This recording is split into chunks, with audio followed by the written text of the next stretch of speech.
It's hard to believe that I'm writing this, but I need to get it off my chest. This story is not something I'm proud of, but it happened, and now I have to live with the consequences. I just turned 40, and it should have been a time of celebration and joy, but instead, it's turned into a nightmare that I can't wake up from. My name is Emma, and what I'm about to tell you is something that will haunt me for the rest of my life. It all started with my birthday. I had been planning a small party at our house for weeks. I'm not really the type to throw big, flashy parties. I prefer something more intimate with just close friends and family. My husband, Mark, was on board with the idea, and so were my parents. They were all excited to celebrate with me, and I was really looking forward to it. We had invited a few close friends, including my best friend, Joe, who I've known for years. Joe is like a brother to me, and I've always trusted him with everything. He's been there for me through thick and thin, and I couldn't imagine celebrating my 40th birthday without him. Joe and his son, Jeremy, were among the first to arrive that day. Jeremy is 22, and I've watched him grow up. He's a good kid, polite and respectful, or so I thought. I never had any reason to doubt his character. He was always the kind of guy who would hold the door open for you, offer to help with groceries, and treat everyone with kindness. That's why what happened next completely blindsided me. The party started off great. We had lunch, and everyone was having a good time. My daughter, Lily, who's 16, was there too, chatting away with my parents and some of the other guests. It was nice to see everyone together, laughing and enjoying themselves. I felt happy, genuinely happy, and I hadn't felt that way in a long time. But that feeling was about to be shattered. As the afternoon rolled into the early evening, I decided I needed to freshen up before the evening portion of the party. We had plans to continue the celebration with more friends arriving later, and I wanted to look my best. I told Mark that I was going upstairs to take a shower and change my clothes, and he just smiled and told me to take my time. He's always been supportive like that, never one to rush me or make me feel guilty for taking some time for myself. I went upstairs to our bedroom and closed the door behind me. I remember feeling a little nervous, but I just brushed it off as pre-party jitters. I quickly grabbed some clean clothes and headed to the bathroom. Our bathroom has a large window that overlooks the backyard, but it's usually closed with the blinds down. This time, though, I noticed that the window was slightly open, and the blinds were up. I didn't think much of it at the time, I just figured Mark or Lily had left it open earlier to let some fresh air in. I turned on the shower, undressed, and stepped inside. The warm water felt amazing on my skin, and for a moment, I let myself relax. I closed my eyes, letting the steam envelop me as I washed away the stress of the day. But then, something caught my attention. It was just a flicker of movement, but it was enough to make me open my eyes. I turned my head towards the window, and that's when I saw him. Jeremy was standing outside the window, staring at me. At first, I couldn't believe what I was seeing. My brain just couldn't process it. I mean, this was Jeremy, the kid I had known since he was a toddler. Why was he outside my window, watching me shower? I felt a surge of panic, but it was mixed with confusion. Maybe he didn't realize I was in the shower? Maybe he just happened to be outside at the wrong time? But then our eyes met, and I knew that he knew exactly what he was doing. He didn't look away, didn't even flinch. My heart was pounding in my chest, and I didn't know what to do. Should I yell at him? Should I cover myself up? My mind was racing, but my body was frozen. And then, before I could react, Jeremy moved. He walked away from the window, and I thought maybe he had come to his senses and left. But I was wrong. A few seconds later, the bathroom door opened, and there he was, standing in the doorway. I gasped, trying to cover myself with my hands, but it was useless. He just stood there, staring at me, his eyes dark with something I couldn't quite place. "Jeremy, what are you doing?" I finally managed to choke out, my voice trembling. He didn't answer. Instead, he stepped inside the bathroom and closed the door behind him. My heart was racing, and I felt like I couldn't breathe. This wasn't happening. This couldn't be happening. But it was. Jeremy walked closer, and before I could stop him, he was inside the shower with me. I tried to push him away, but he was stronger than I expected. He grabbed my wrists, holding them against the shower wall, and leaned in close. I could feel his breath on my neck, and I wanted to scream, but no sound came out. "Please, Jeremy, stop," I whispered, my voice barely audible over the sound of the water. But he didn't stop. Instead, he kissed me. It wasn't a gentle kiss, not like the ones Mark gives me. This was rough, desperate, and I hated myself for not fighting harder. I hated myself for the way my body responded, for the way I felt a flicker of something in the pit of my stomach that I didn't want to acknowledge. And then, before I knew it, things escalated. Jeremy didn't give me a chance to say no, didn't give me a chance to push him away. He just took what he wanted, and I let him. I don't know why I didn't fight harder. Maybe it was shock, maybe it was fear, maybe it was something else entirely. But whatever it was, I couldn't stop him. After it was over, Jeremy stepped out of the shower, leaving me there, shaking and crying.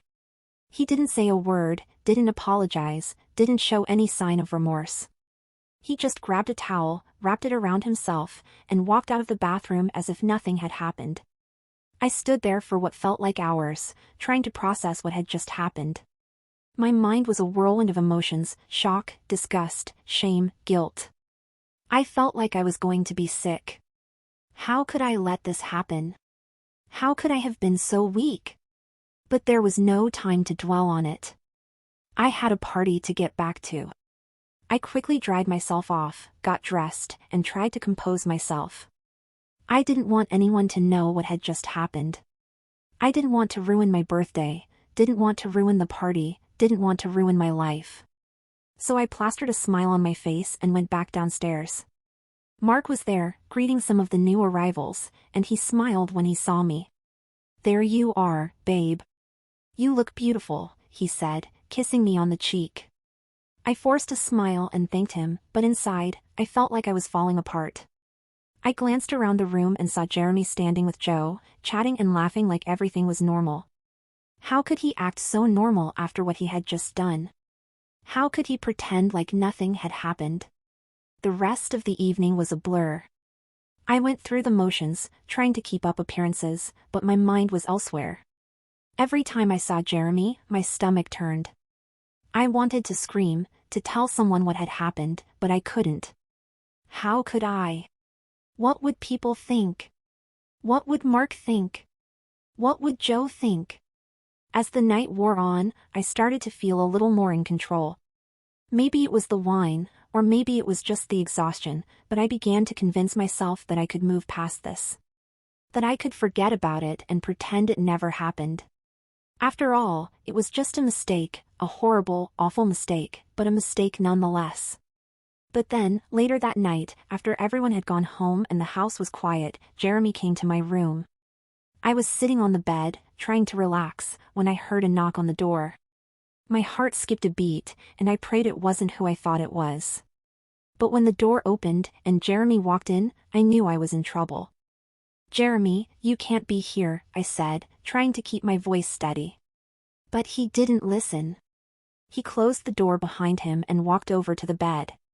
"We need to talk," he said, his voice low and serious. "There's nothing to talk about," I replied, trying to sound firm, but my voice was shaking. "Yes, there is," he insisted. "What happened earlier?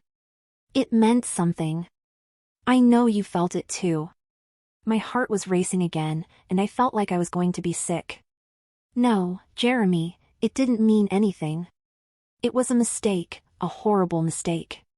You need to leave." But he didn't leave. Instead, he sat down on the bed next to me, and I could feel the heat of his body next to mine. "Emma, I can't stop thinking about you. I've been in love with you for a long time." I was completely stunned. How had things escalated to this point? Jeremy, the boy I'd known for most of his life, was sitting here, professing his love for me after what had happened. My head was spinning, and I could feel the panic rising in my chest again. This couldn't be happening. It just couldn't. "Jeremy, listen to me," I began, trying to keep my voice calm despite the fear clawing at my insides. "What happened earlier, it was wrong. It was a mistake. You're young, and you don't understand what you're saying right now. You need to leave before things get worse. But Jeremy wasn't listening. He leaned in closer, his eyes locked onto mine, and I could see the intensity in them. No, Emma, you don't get it, he said, his voice barely above a whisper. I've been feeling this way for a long time. You're not just some random woman to me. You're special. I know what we did was intense, but that's because there's something real between us. His words sent a shiver down my spine, but not in the way he probably intended. This was so far beyond what I ever could have imagined. It was like I was living someone else's life, someone else's nightmare. I tried to move away from him, to put some distance between us, but he grabbed my wrist, his grip firm yet not painful. Jeremy, please, I begged, my voice shaking. This has to stop. You have to leave. But he wasn't hearing me. His eyes bore into mine, filled with a mix of desperation and something darker. You don't understand, he said again, more insistent this time. I need you. I've been dreaming about this for so long, and now that it's happened, I can't just let it go. The room felt like it was closing in on me. I wanted to scream, to run, to do anything to get out of this situation, but I was paralyzed by fear and confusion. How could this be happening? How could a day that started so normally turn into this? Jeremy, this isn't right, I whispered, tears welling up in my eyes. You need to go. Please, if you care about me at all, just go. For a moment, I thought he might actually listen. He let go of my wrist and sat back, his expression conflicted. I could see the struggle in his eyes, and I prayed that he would make the right choice, that he would leave and let me try to piece my life back together. But then, just as quickly as that glimmer of hope appeared, it vanished. His face hardened, and I knew that I was in trouble. I'm not leaving, Emma, he said, his voice cold and determined. Not until we talk about this. Not until we figure out what's next. I felt like I was going to pass out. My head was spinning, and I could barely breathe. This couldn't be happening. How had things gotten so out of control? And then, as if things couldn't get any worse, the door to my bedroom burst open. I jumped, my heart leaping into my throat as Mark and Joe walked in. They looked just as shocked as I felt, their eyes darting between me and Jeremy, trying to make sense of what they were seeing. What the hell is going on in here? Mark demanded, his voice sharp with confusion and anger. My mind went blank. I didn't know what to say, didn't know how to explain the mess I had found myself in. I looked at Jeremy, hoping that he would speak up, that he would tell them the truth, that he would take responsibility for what had happened. But he just sat there, staring at the floor, his face pale. Joe's eyes widened as he took in the scene before him, his gaze shifting from Jeremy to me, and then back again. Emma, he asked, his voice tinged with disbelief. What's going on? I opened my mouth to speak, but no words came out. How could I explain this? How could I possibly make them understand what had happened when I didn't even fully understand it myself?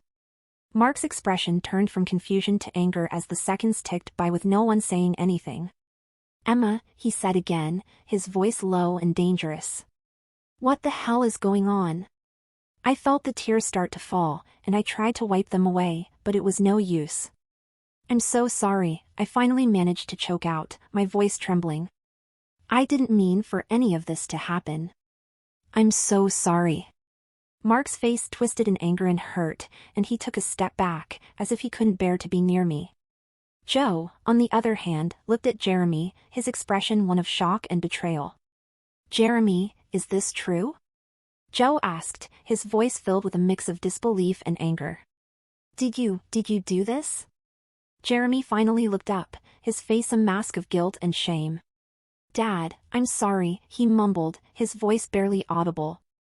I didn't mean for this to happen. Joe's face turned red with anger, and he took a step towards Jeremy, his fists clenched at his sides. What the hell is wrong with you? He shouted, his voice shaking with rage. How could you do this? How could you do this to Emma? To me? To all of us? Jeremy flinched at his father's words, but he didn't say anything. He just stood there, looking at the floor, as if he couldn't bear to face the consequences of his actions. Mark, meanwhile, was staring at me, his face a mixture of anger, hurt, and disbelief. "Emma, how could you?" he asked, his voice thick with emotion. "How could you do this? How could you betray me like this?" I wanted to scream, to explain, to tell him that it wasn't what he thought, but the words wouldn't come. All I could do was stand there, trembling, as the reality of what had happened crashed down around me. Joe turned back to Jeremy, his anger giving way to something else, disgust, maybe, or disappointment. "You need to leave," he said, his voice cold and final. "You need to get out of this house, now." Jeremy looked like he wanted to argue, but then he just nodded, his shoulders slumping in defeat. He turned and walked out of the room without another word, leaving me alone with Mark and Joe. Mark shook his head, his eyes filled with pain. "I don't even know who you are anymore, Emma," he said, his voice thick with emotion. "I can't believe this is happening." Joe didn't say anything. He just turned and left the room, following after Jeremy, leaving me alone with my husband, who was now looking at me like I was a stranger. "Mark, please," I whispered, my voice trembling with desperation. "I'm so sorry. I didn't mean for this to happen. I don't even know how it happened." But Mark didn't respond. He just turned and walked out of the room, leaving me alone with my guilt and shame. I don't know how long I stood there, crying, before I finally collapsed onto the bed, feeling like my whole world had crumbled around me. The man I loved, the man I had built a life with, had just walked out on me, and it was all my fault. I don't know what I expected to happen after that. Maybe I thought Mark would come back and we'd talk things through. Maybe I thought he'd forgive me. But he didn't come back that night, and when I finally worked up the courage to go downstairs, I found that he was gone. His car was gone from the driveway, and I was left alone in the house with nothing but my thoughts and my regrets. The next few days were a blur. I barely ate, barely slept. I couldn't stop thinking about what had happened, about how my life had fallen apart in the span of a few hours. I wanted to call Mark, to beg him to come home, but every time I picked up the phone, I couldn't bring myself to dial his number. What would I say? How could I possibly explain what had happened? Joe didn't contact me either. I didn't expect him to. I knew he was furious, hurt, and disappointed. I knew he was dealing with his own pain and betrayal. I had betrayed not only my husband but my best friend, and I didn't know how to face him. Lily, my daughter, knew something was wrong, but she didn't ask. She just gave me space, probably figuring that whatever was going on between me and her father would eventually work itself out. I wish I could have told her the truth, but how could I burden her with that? Days turned into weeks, and I was barely functioning. I went through the motions, trying to keep up appearances, but inside, I was falling apart. I missed Mark so much it hurt, but I knew that I had no one to blame but myself for his absence. I had destroyed our marriage, and I didn't know if it could ever be repaired. Finally, after what felt like an eternity, Mark called. My heart skipped a beat when I saw his name on the screen, and I answered immediately, my hands trembling. "Mark?" I said, my voice trembling with hope and fear. "Emma," he replied, his voice cold and distant. "We need to talk." "Okay," I said, my heart pounding in my chest. "Please, Mark, I'm so sorry." Save it," he interrupted, his tone sharp. "I'm not calling to talk about what happened. I'm calling to talk about what's next." My heart sank at his words. I knew what was coming, but that didn't make it any easier to hear. "I've spoken to a lawyer," Mark continued, his voice emotionless. "I'm filing for divorce." It felt like the ground had been ripped out from under me. I knew it was coming, but hearing it spoken out loud made it real. "Mark, please," I whispered, tears streaming down my face. "Please don't do this. I love you. I'm so sorry. Please, can't we just talk about this?" "There's nothing to talk about," he said, his voice hard. "You betrayed me, Emma. You betrayed our marriage, our family. I can't forgive that. I can't live with that." I sobbed into the phone, my heart breaking into a million pieces. I'm so sorry, Mark, I cried. I'm so sorry. Please, don't do this. But his mind was made up. I'm sorry too, Emma, he said, and for the first time, I heard a flicker of emotion in his voice, pain, sadness, maybe even regret. But this is the end. I'll have the papers sent over soon. And with that, he hung up, leaving me to face the reality of what I had done. My marriage was over. My life was over. The days that followed were some of the darkest of my life. I couldn't eat, couldn't sleep, couldn't do anything but replay the events of that fateful night over and over in my head, wondering how I had let things spiral so out of control. Mark moved out officially a week later. He came to the house to pack up his things, and he barely said a word to me the entire time. The cold, distant look in his eyes was more painful than any words could have been. He didn't even look at me when he left for the last time, just walked out the door and drove away, leaving me standing in the empty house with nothing but my guilt and regret. Joe never spoke to me again either. I knew I had lost him as a friend forever. He was hurt, betrayed, and I couldn't blame him.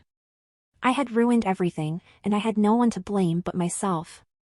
Lily eventually found out about the divorce. I had to tell her, and it was one of the hardest things I've ever had to do.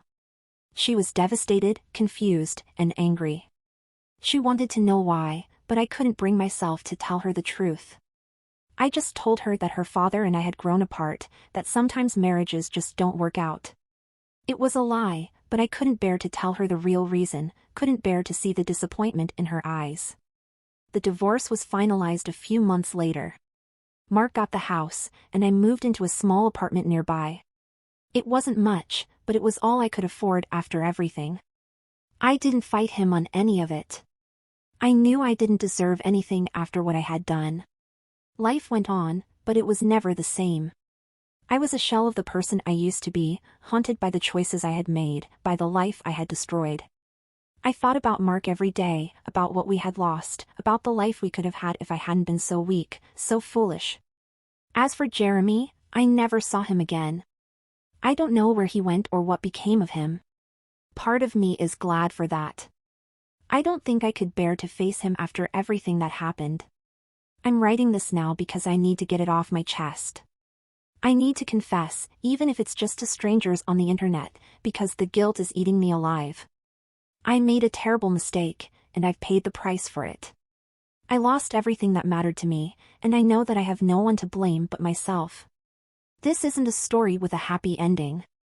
It's a story of regret, of betrayal, of the consequences of my actions. I wish I could go back and change things, but I can't. All I can do is try to move forward, to live with the choices I've made, and to hope that one day, I can find some semblance of peace. But right now, peace feels like a distant dream, something I may never find. I've lost everything, and I don't know if I'll ever be able to forgive myself for what I've done.